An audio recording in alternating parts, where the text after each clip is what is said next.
Muchas gracias, José Luis. Doctor Pedreira, es vuestro momento ahora.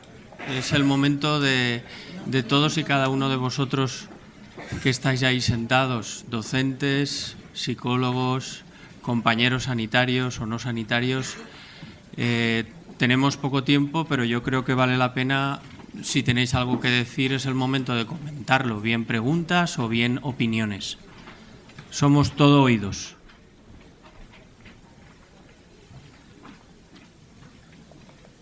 No, es que no se ve. Hay allí alguien al fondo. Hay una manita allí al fondo. ¿Y tiene micrófono? Sí, ahora llegan con el micro. Igual si nos cambiáramos la luz, ¿no?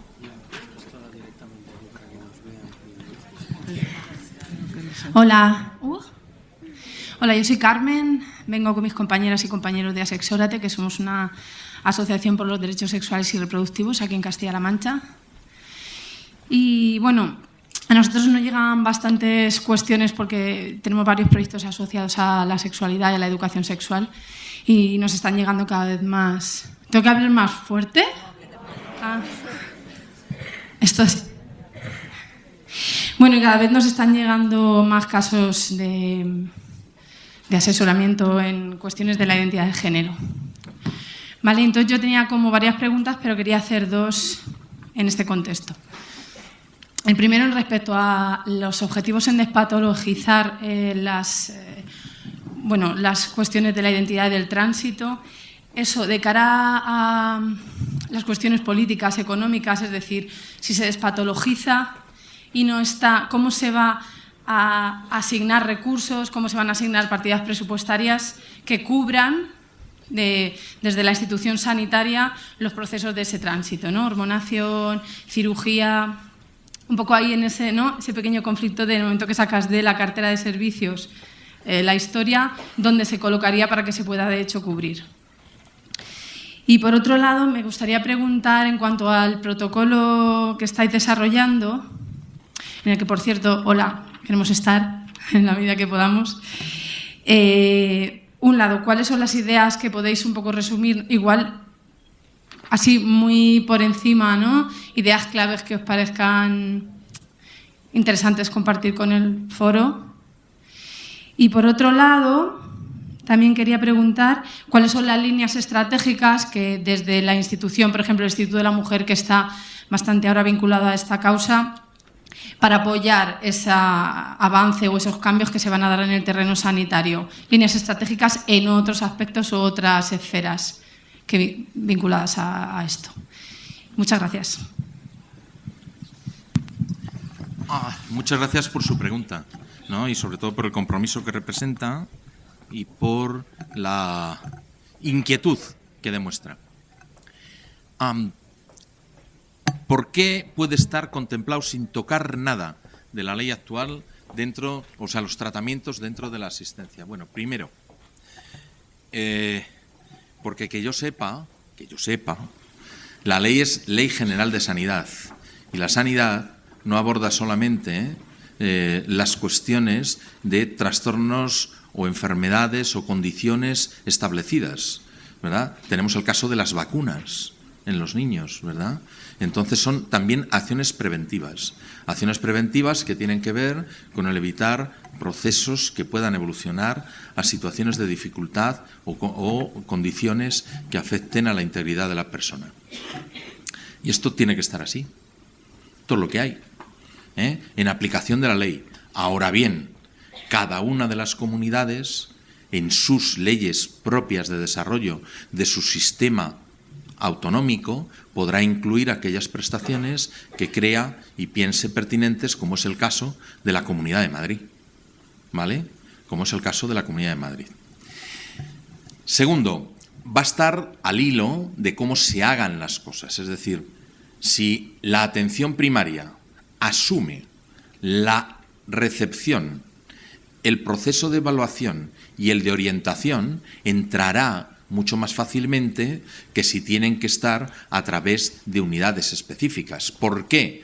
Porque serán programas de intervención y de prevención propios de cada centro de atención primaria con la población que tiene a su cargo.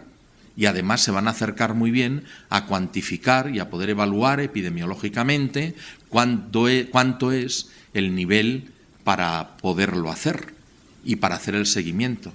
Y eso va a ser mucho más fácil que si fueran a unidades específicas, porque las unidades específicas de cualquier elemento están descontextualizadas de población, por lo tanto tienen muy poca validez epidemiológica y cuanto más cerca esté en la asistencia de la población, mucho más sencillo va a ser la integración de todas estas labores y funciones.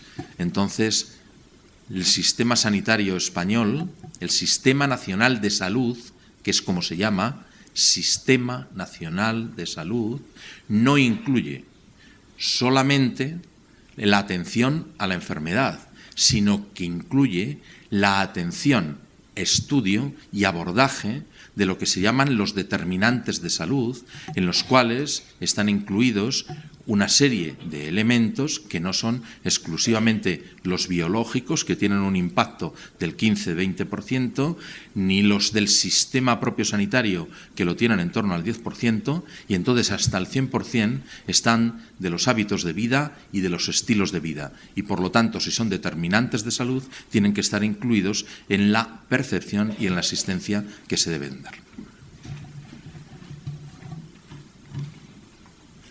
Respecto a la segunda pregunta que ha comentado, puntos clave del protocolo que estáis elaborando por compartir dos ideas. Sí.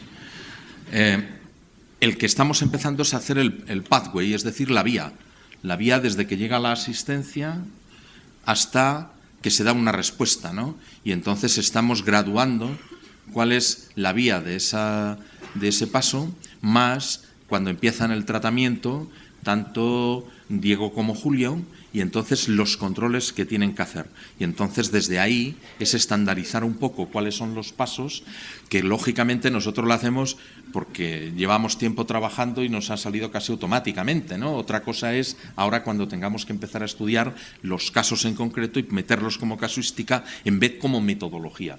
Entonces, lo que haremos serán dos cosas. La primera es el pathway, que creemos que es lo que más puede ayudar, sobre todo a las organizaciones, a las instituciones, a la atención primaria, al Instituto de la Mujer, al sistema sanitario en su conjunto, porque puede ayudar a la gestión de la demanda, ¿no? El pathway de la demanda siempre muchas veces es lo más difícil de establecer, y ahí nos hemos tirado a la piscina los tres. Ya veremos si nos cocean o si nos hunden o si nos cuelgan cualquier cosa para que no salgamos de la piscina, pero ese es un paso. Y el segundo trabajo que estamos haciendo y que fundamentalmente es de Julio y de Diego son los estudios concretos de las prescripciones, de los controles y de los seguimientos. Y entonces, ¿cuál es el patrón de controles que se debe tener y cuáles son los resultados que se han obtenido, como muy bien decía Diego, para contrastar? Oiga, usted dice tal cosa, pues mire, pues aquí va a ser que no es que van a dar osteoporosis. Miren, 100 densitometrías normales.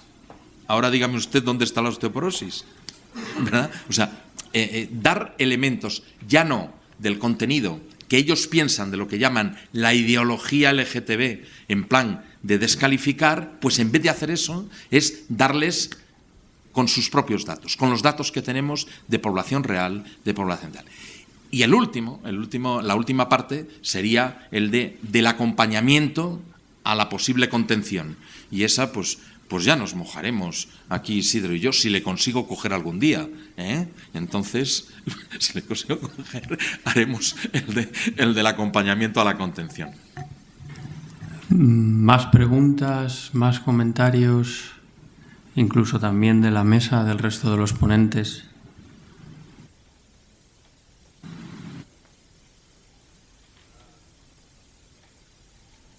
¿Le podéis pasar aquí delante el micrófono, por favor?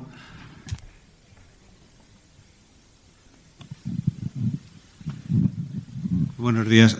Yo quisiera saber si en todos los sitios, en todas las comunidades autónomas, está financiado el tratamiento hormonal y cuál es el quirúrgico.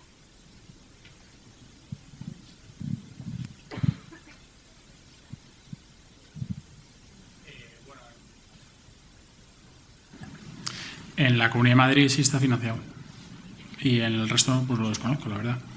En la Comunidad de Madrid sí.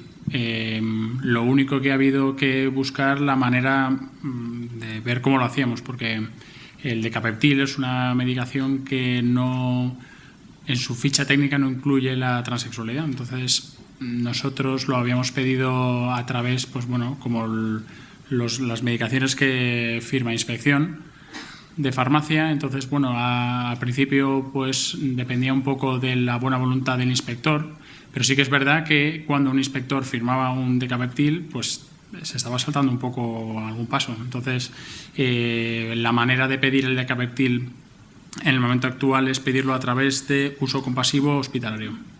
Entonces ya no hay que hacer ninguna receta, sino es el paciente o la familia los que le hacemos un informe especial y lo paga el hospital. Entonces va a una comisión de farmacia. Entonces, bueno, pues yo concretamente en mi hospital me he reunido con la comisión de farmacia para decir que no es un caso concreto, que no es una excepción, sino que tiene que ser un tema ágil. Entonces, pues al principio hubo un parón de 2-3 meses en los que no se pudo acceder al Decapeptyl de forma subvencionada. Eran las familias las que se lo han pagado y ahora no. Ahora se puede acceder. Pero vamos, yo creo que con la indicación de uso compasivo, yo creo que habiendo hecho nosotros, no debe haber problema en ninguna otra comunidad. Me pedíais un poco que hablara sobre la pregunta que hacías. Hay que tener en cuenta que aunque hay una recomendación nacional de que todos los tratamientos farmacológicos, quirúrgicos, procedimientos médicos que necesitan las personas trans en su proceso de transición estén cubiertas desde la sanidad pública, evidentemente las competencias sanitarias están distribuidas según las comunidades autónomas. ¿Qué es lo que pasa en este momento? Pues que, uno, no en todas las comunidades autónomas hay unidades que traten de forma especializada a las personas trans, como por ejemplo esta, y establece diferencias fundamentales entre los derechos que tienen acceso a las personas dependiendo de dónde residen. Pero además de esto y de tener en cuenta de que no todas las comunidades autónomas tienen unidades específicas integradas dentro de su cartera de servicio, no todas ellas atienden a menores de 18 años. Es decir, que en aquellas donde sí que existe una unidad, no se atiende a menores de 18 años, a no ser que haya una ley integral, como por ejemplo tenemos en la Comunidad de Madrid y en otras comunidades autónomas, donde sí se incluye explícitamente el hecho de que los menores de edad tienen que estar incluidos.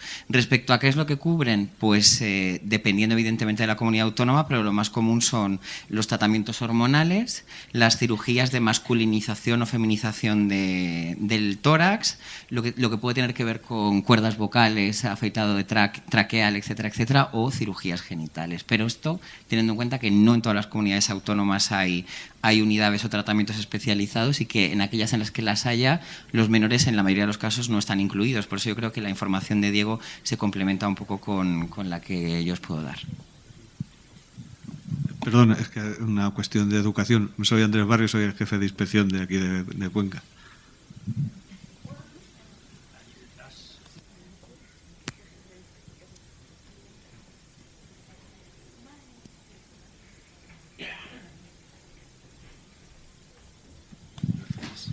Hola, soy Miguel, soy maestro de la escuela pública. Ha sido muy interesante las ponencias y mi conclusión es que tenemos que aprender mucho. Me quedo con las últimas propuestas que decía el último ponente, de escuchar, escuchar, escuchar. Pero ¿cuándo empezamos? Cuando tienes un niño en la escuela de 6 años que expone abiertamente que es una niña, que quiere ser un niño, que es un niño, y no encuentras ningún síntoma de ansiedad todavía, y te preguntas que cuándo actúas. Sigo escuchando más tiempo, seguimos escuchando, esa es mi pregunta. Me pareció también muy importante, hay un ponente que ha comentado, ha puesto una lista de preguntas que se pueden hacer a las familias y demás. No sé cómo podemos llegar a la información de ese documento, si es posible que después de estas jornadas algún PowerPoint de esto nos llegue, alguna cosa, no lo sé. Pero bueno, mi pregunta principal era la anterior, ¿cuándo empezamos a actuar y cómo? Pues muchas gracias, porque esa es la parte inicial del pathway, de la vía, ¿no? Yo creo que dentro de la demanda, cuando a vez que empezamos a hacer un análisis de la demanda, uno de los papeles fundamentales es quién identifica, es decir, realizar la identificación del tema que se quiere abordar. A veces, las niñas trans expresan más las cosas en el colegio, a veces.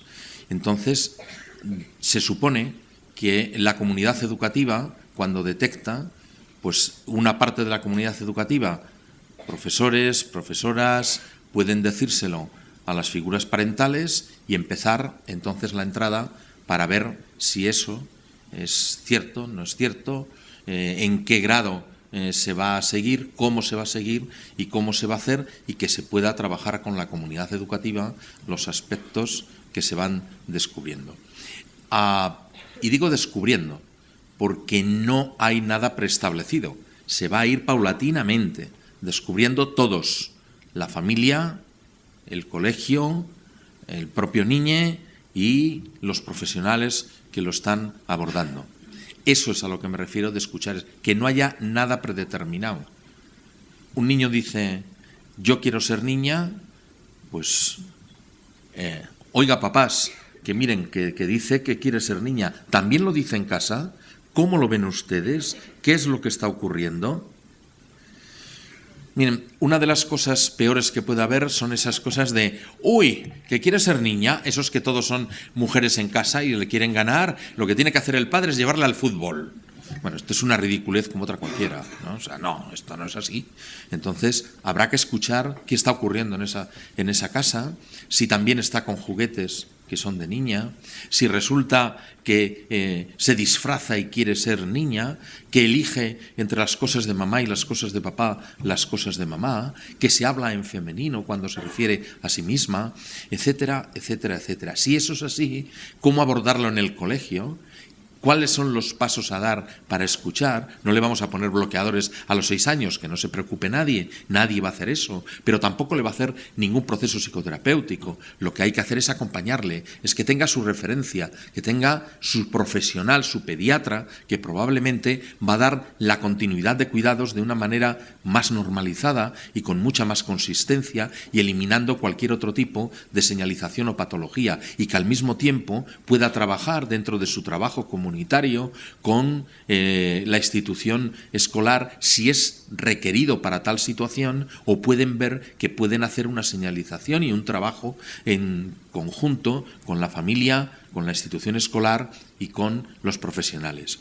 Y aquí ya estamos hablando de sensibilidad personal de los profesionales. Por eso he dicho, el que no se crea capacitado o no se vea con fuerzas o no tenga el funcionamiento mental para aceptar las diferencias y la diversidad, tiene que retirarse, tiene que hacer un paso al lado para señalar que lo puede hacer otra persona. A lo mejor en la institución escolar tiene que pasar lo mismo y de empezar a trabajar estas cuestiones. Y habrá que empezar a explicárselo también, si es así, a los compañeros y compañeras que están en el curso. ¿Cuáles son los pasos que van a hacer? ¿Cómo le van a integrar? Si le reconocen como tal, ¿cómo le ven?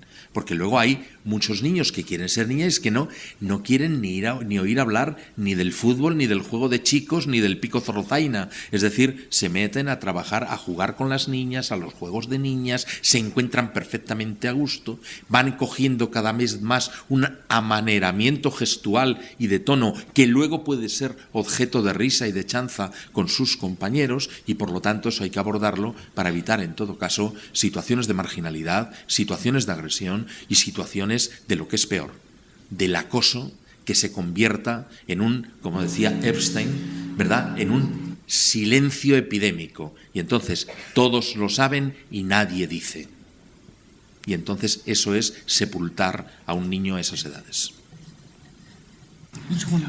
Sí, yo creo que lo más importante es que nadie se le ocurra decir, vaya, vaya, vaya, qué tontería, anda, qué tontería estás diciendo. Cosa que suelen oír los niños y los padres. Y entonces los niños tienen la respuesta normal de la infancia ante el temor, el miedo y la amenaza. Y es, si no te miro, no te veo y no existes. Y sé que ahí empieza el aislamiento. Eso hay que evitarlo. ¿Y cómo se haría? Pues mira, tienes el mismo problema que encontramos los pediatras al principio. José Luis, apágate el push, haz el favor. Ah, pues está. Bueno, yo creo que ese es el tema donde nos encontramos todos al principio, que es, ¿y ahora qué hago? Bueno, pues ahora le pones sentido común. Te pones al lado del niño y le sigues y le acompañas. Con sensibilidad, con cariño y que note que estás a su lado. Y le dejas seguir. Avisas a los papis y ahí hay un trabajo que hacer. Y además en eso es donde tenemos que estar juntos. Esto no es un asunto de medicalizar a todos los niños que en un momento dado quieren ser otra cosa, a lo mejor porque su amiguito tiene un perro y él lo que quiere es un perro. Y eso también puede ocurrir. Pero por si eso no ocurre, hay que estar ahí. Y hay que estar ahí para que no hacer esa introversión que tanto le preocupa. Y con respecto a los artículos, los dos que yo creo que más pueden ayudar es, yo te lo doy ahora o lo paso por la organización, lo colgamos en Fundación Daniela y desde luego los tengo en el ordenador. O sea que si tienes un pincho te los paso ahora mismo. Hay una cosa que sirve para acercarse y es eliminar determinadas barreras sociales de incomunicación o de expresión afectiva. Miren ustedes, en Fundación Daniela yo creo que se han olvidado poner una palabra, que es Fundación Tocones Daniela. O sea, no saben ustedes cómo nos tocamos. O sea, nos tocamos, nos besamos, nos abrazamos. ¿Por qué? Miren ustedes, porque es un reconocimiento de la presencia del otro y del límite para poderle transmitir cariño, afecto, comprensión y cercanía. La distancia social es muy buena educativamente, pero lo que hace es alejar y dar frialdad. Y además usted sabe esa cosa de que 8 abrazos al día aumenta el nivel de oxitocina hasta niveles de la felicidad. Pues miren ustedes, nosotros damos lo justo para que el nivel de oxitocina esté chachipiruli, no solo un nivel bajo. Comentaba ahora con Pilar que es que esa pregunta que acabas de hacer es súper pertinente, súper interesante, muy difícil de contestar a nivel individual, porque claro, has dicho ¿cuándo? No sé si lo comentas porque habéis tenido en el centro donde trabajas alguna experiencia concreta que haya surgido al respecto, pero fíjate, nosotros pensamos humildemente y con la experiencia que tenemos unos y otros es que aquí esto va a verse en un contexto muy particular en cada niño.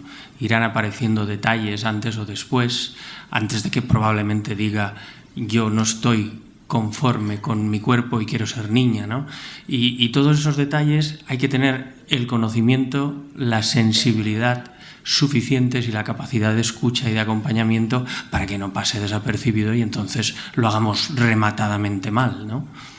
Bien, bueno, es un hecho real. Quiero decir que la tutora un día llega y dice, bueno, yo soy el jefe de estudio, soy el PT también, bueno, cosas de estas. Oye, mira, tengo una niña además, es de otra cultura también y demás, no creo que sea un hándicap, pero bueno, hay que tener en cuenta, ¿no? Que manifiesta abiertamente que quiere ser un chico. ¿Qué hacemos? Yo de momento déjala, ni escuchará y bueno, está un poquito, porque no, entre otras cosas porque a lo mejor no sabía qué decir más, pero me parece que lo mejor es como de momento está bien, estamos bien todos, los niños están bien, juega al fútbol, le encanta el fútbol, pues bueno, pues seguimos así, vamos a ver qué pasa. Ya está, o sea, en ese estado estamos ahora en este caso que es real, o sea, lo digo porque ha sido así.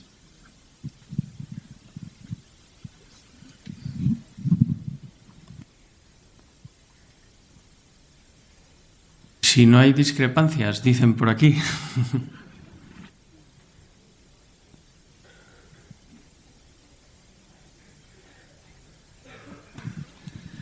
Bueno, yo quería añadir algo a este tema, ¿no? Que creo que la mesa de luego, además, vamos a hablar bastante de esto, entonces creo que igual es un momento más apropiado para comentarlo, pero solo brevemente, ¿no? Que el tema de escuchar es muy importante, pero claro, hay que buscar el punto medio, es decir, escuchar no significa escuchar pasivamente y dejar que el niño hable y diga y pida y solamente escuchemos, ¿no? Sino escuchar activamente y tomar decisiones y respetar siempre los tiempos que marca el niño o la niña, ¿no? Eso es un poco la clave. Yo también voy a hablar de eso luego en la mesa después, ¿no?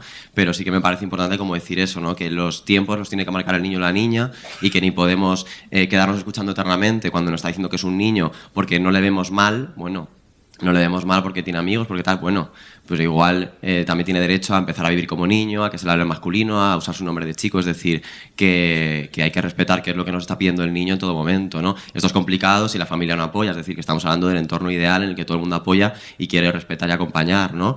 Pero el tiempo, desde Fundación Daniela, opinamos, ¿no? Yo, psicólogo de Fundación Daniela, y también damos formación en centros y acompañamos al profesorado en todos estos procesos, es que el tiempo lo tiene que marcar el niño, la niña o el niñe. Y ya está, solo añadir eso. Una última palabra, de todas formas. Cuando te encuentras con un problema así, coges teléfono, llamas a Fundación Daniela y alguien te va a escuchar, te va a atender y te va a orientar a través de preguntas. Bueno, si os parece, son las 12:45, llevamos un poco de retraso sobre el horario previsto, pero yo creo que es momento de dar, si os parece bien, por concluida esta primera mesa y a ver qué nos dicen desde la organización general.